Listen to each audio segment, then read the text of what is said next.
Gostaria de falar para vocês hoje um pouco sobre um livro do Hegel chamado Filosofia da História, que é esse que está aqui nas minhas mãos. E mais especificamente hoje a gente vai falar sobre uma das partes desse livro, que é a parte terceira, onde ele aborda o Império Romano.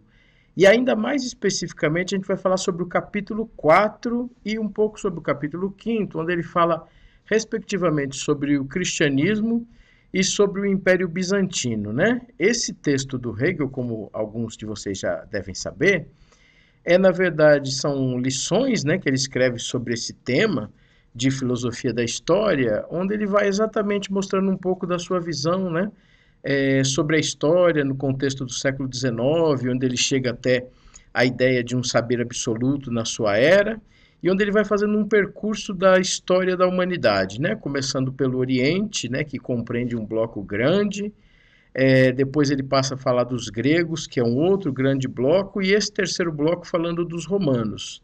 Depois, o último bloco, ele vai falar do mundo germânico, né? Então, cada bloco desses, ou cada parte, como vocês quiserem, é subdividida em alguns capítulos, né? Então, hoje, o nosso intuito vai ser falar sobre como ele interpreta e toma o cristianismo no Império Romano, né? O cristianismo, como que ele aparece nas primeiras descrições que se tem sobre o Império Romano, né? Do Império Romano, como que o cristianismo aparece como um fenômeno, como uma religião, como ele pode ser interpretado, né? Lembrando sempre que essa raiz do cristianismo, sobretudo no contexto do Império Romano, do seu aparecimento, no momento em que ele se firma, na verdade, é o que a gente pode chamar de concepção judaico-cristã, né?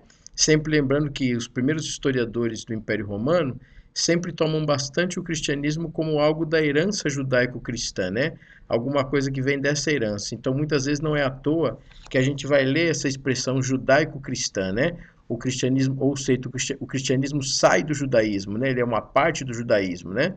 E como a gente sabe, ele vai compor, junto também com o próprio judaísmo e com o islamismo, aquilo que a gente vai chamar de religiões monoteístas, né? Sobretudo essas que têm uma relação com o Oriente e com a formação ocidental, né? Mas vamos lá para o texto, né? No texto que a gente vai falar hoje, que é esse capítulo 4 dessa parte terceira, né? Sobre o Império Romano e especificamente sobre o cristianismo, ele fala do cristianismo como a chegada do tempo do espírito, o tempo da autoconsciência, né?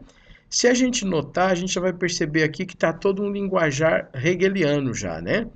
Ele está compreendendo o cristianismo não apenas como uma religião, mas como o grande intuito desse livro é tratar do tema da liberdade humana, perceber como é que se dá a liberdade no decorrer da história, né, dos homens, se os homens nascem para serem livres, né?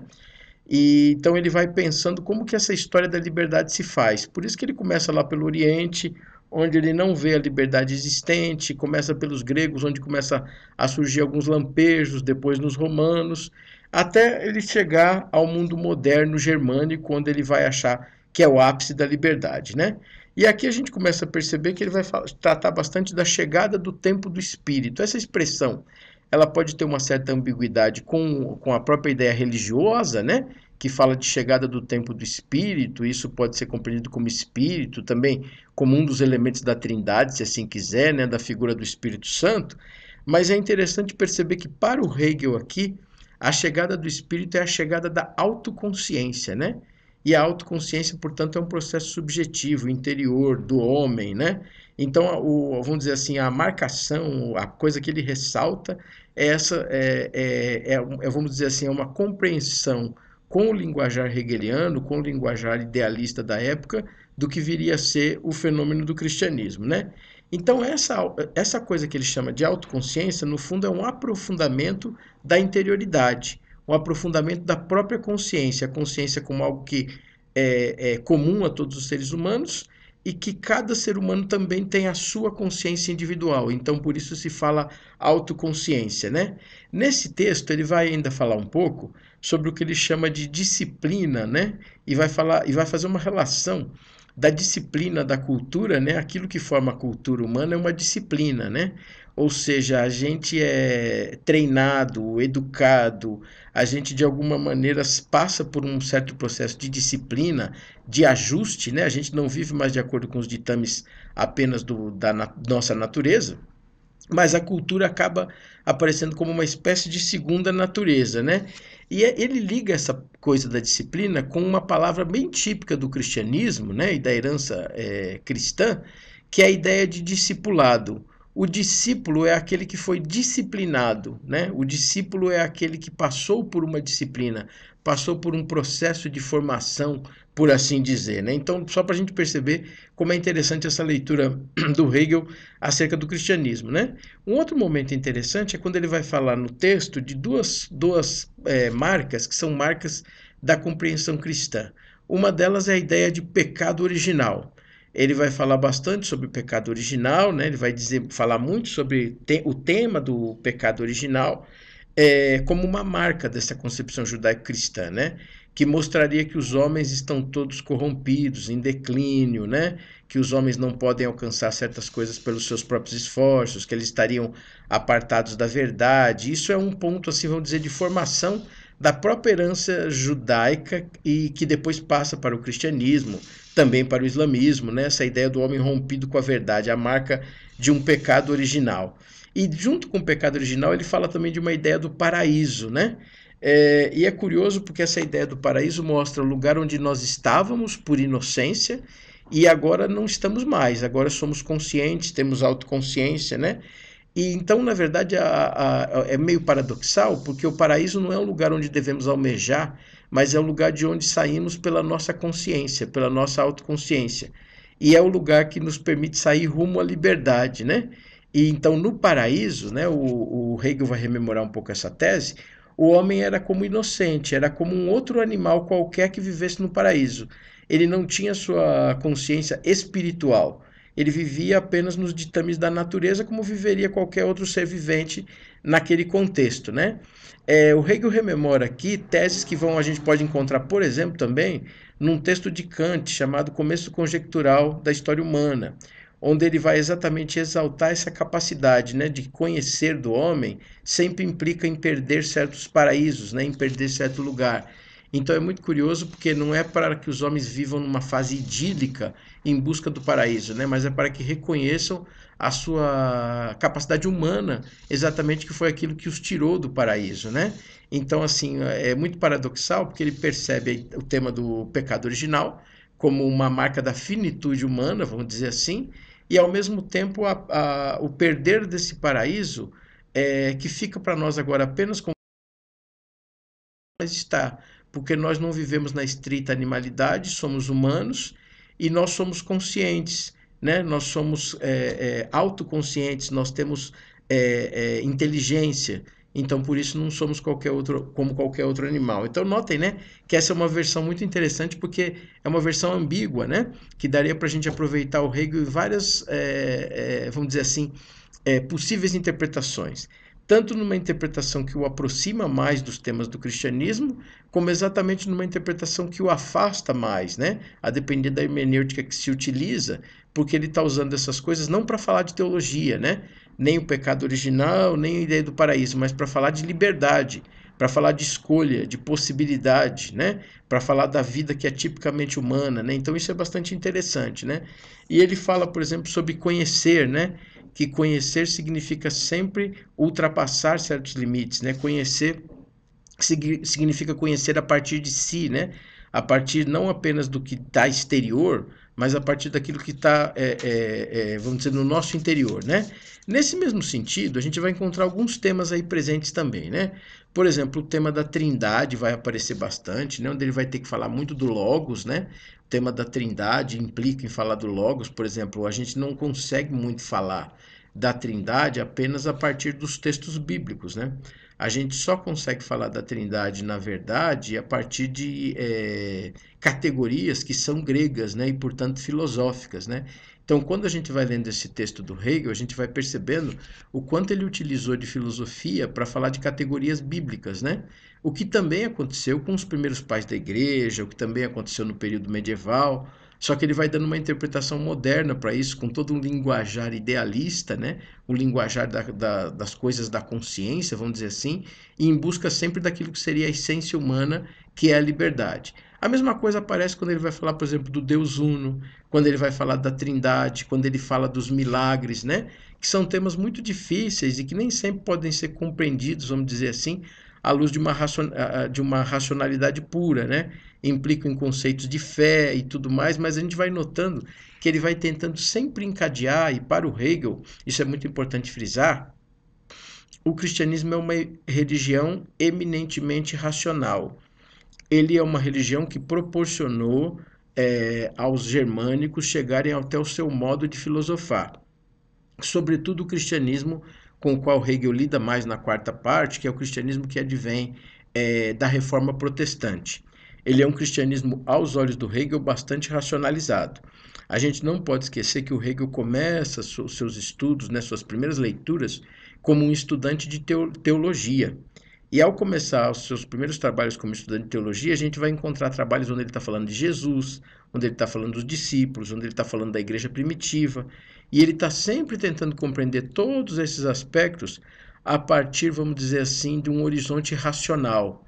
O cristianismo possui em si um elemento que talvez não seja apenas racional, mas ele se transmite também de uma maneira racional, a palavra falada, a palavra escutada, os argumentos que são encadeados, né, desde os seus primórdios a questão apologética, né, ou seja, argumentos que são colocados para debate, para investigação, para comparação, para análise. Então, tudo isso faria parte do que ele está chamando aqui da interpretação que ele tem sobre o cristianismo, e sobretudo nesse contexto romano, né? Que a gente está falando do cristianismo dos primeiros séculos, né? Então, é como Hegel interpreta esse cristianismo dos primeiros séculos, né? Por exemplo, ele vai ler bastante aquela parte dos evangelhos chamada Sermão da Montanha, né? Vai perceber bastante, por exemplo, ali temas como a pureza de coração, como a alma, né? Pureza de coração como uma coisa que o Kierkegaard falava já, que era desejar uma só coisa, né? Ele vai perceber uma certa lógica nesse tipo de cristianismo, né? E como que esse cristianismo também se coloca como uma alternativa filosófica, se a gente assim quiser pensar. Ou seja, como que se mostra nas teses desse cristianismo que ele tem sobre Deus, sobre a alma, sobre o homem, aspectos que mostram um certo refinamento, que vão ser importantes para a constituição daquilo que o Hegel toma como pensamento filosófico, né? Então, por exemplo, o cristianismo que ele fala aqui do Império Romano, ele se opõe bastante a alguns temas do paganismo, né, do assim chamado paganismo, né?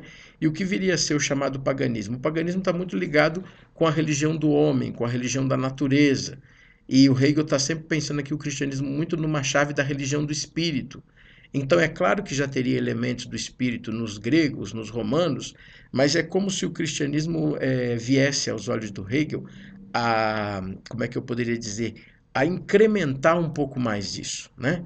Ou seja, o cristianismo ele traz elementos a mais do que os gregos e os romanos trouxeram, traz aspectos a mais, e por isso ele vai ser construído como uma verdade alternativa.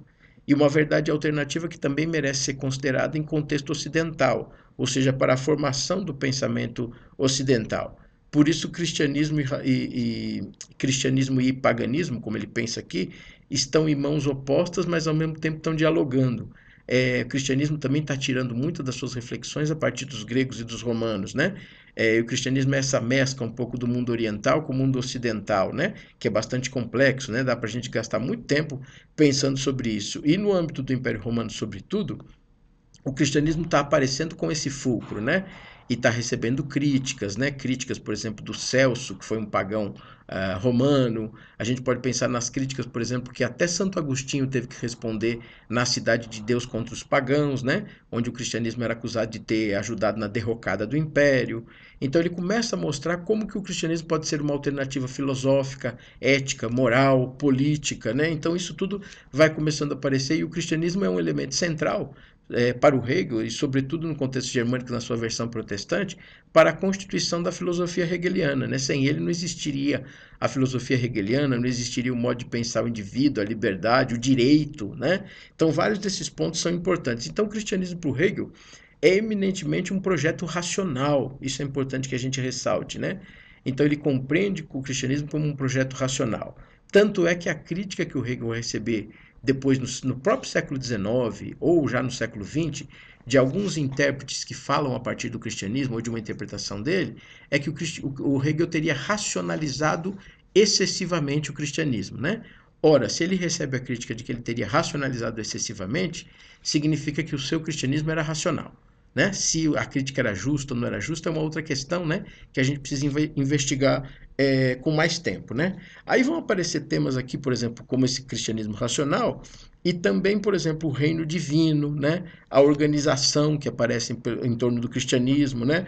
E, curiosamente, como o tema central desse livro da filosofia da história é o tema da liberdade humana, da consciência humana, é muito interessante perceber que, para ele, o cristianismo traz uma coisa que completa o ciclo da liberdade. Esse ciclo da liberdade que não existia no Oriente, que teve aparecimentos, assim, vamos dizer, lampejos entre os gregos e os romanos, ele é plenamente executado agora pelo cristianismo. O cristianismo traz a ideia da liberdade, né? Então, se a gente pega, por exemplo, os evangelhos, ou se a gente pega mesmo as cartas paulinas, a gente vai perceber muito essa ênfase de que Cristo nos libertou para a liberdade absoluta, né? Então, de certa maneira, é como se essa tese, que é uma tese religiosa, teológica, que a gente poderia dizer até devocional, ela fosse agora tomada pelo Hegel, né? Ou seja, o Hegel a percebe como uma tese importante e se apropria dela para o seu conteúdo filosófico, por assim dizer, né? Então, o cristianismo supera, né, os próprios gregos, o cristianismo supera os romanos, né? O cristianismo é uma somatória disso, mas ele traz um elemento a mais, né? E porque ele traz teses, né? Como o homem apartado da verdade, como o pecado original, teses como a divindade, como a trindade, temas importantes que mostram um pouco a finitude humana, né? Como é que o homem faz para se aproximar dessa verdade, ou se essa verdade vem até o encontro do próprio homem, né? Enfim, ele relabora temas que são muito interessantes porque na verdade são temas que passam por toda a tradição grega, romana, pelo período medieval, pela maneira de se interpretar. Então é muito interessante o que ele vai pensar sobre liberdade, né? Então talvez daria um estudo muito aprofundado pensar por que que o Hegel relaciona cristianismo e liberdade, né? Que é um pouco o que aparece nesse capítulo. E aí ele termina um pouco esse capítulo mostrando que no fundo quem fará essa passagem aos olhos dele, segundo a interpretação dele, são os germânicos, né? O germânico seria o povo privilegiado para fazer isso, né? Então ele vai mostrar um pouco a constituição desse povo, histórica, geograficamente, como é que isso se dá, e ele vai mostrar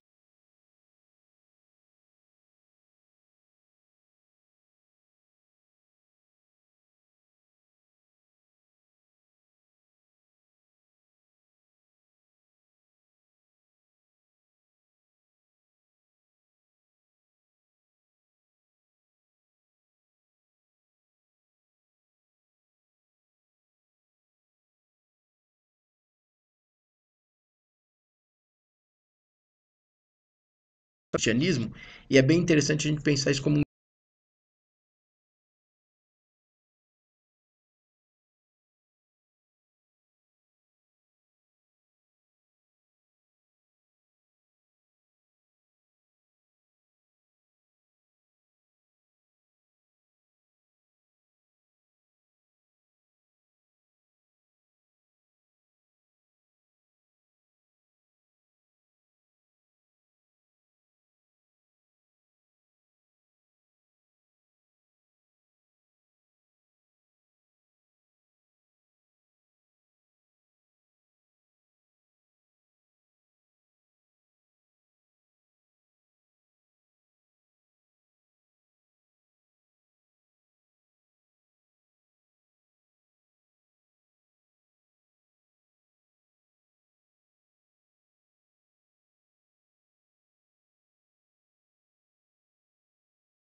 do que ele vai chamar de mundo moderno, né? Que o mundo moderno como um projeto assim bastante ligado aos germânicos, bastante ligado a eventos como a Reforma Protestante, a Revolução Francesa, sempre lembrando que o substrato, o pano de fundo disso tudo está muito ligado com a ideia na verdade, da liberdade humana, da consciência humana, né? Da capacidade que o homem tem de agir e de decidir, tá bom? Então, com isso, eu espero ter dado assim algumas dicas muito breves e gerais sobre o que a gente vem a chamar de cristianismo segundo a visão do Hegel, né? Lembrando que é o cristianismo aqui presente na filosofia da história, né? Como o cristianismo aparece na obra do Hegel em muitos lugares, em muitos momentos distintos, aqui são aulas curtas, né, onde ele vai tentando pontuar coisas, né, a partir do que ele interpreta como cristianismo, como que esse cristianismo vai ser importante para o futuro, tá bem? Ficamos por aqui. Abraço, gente.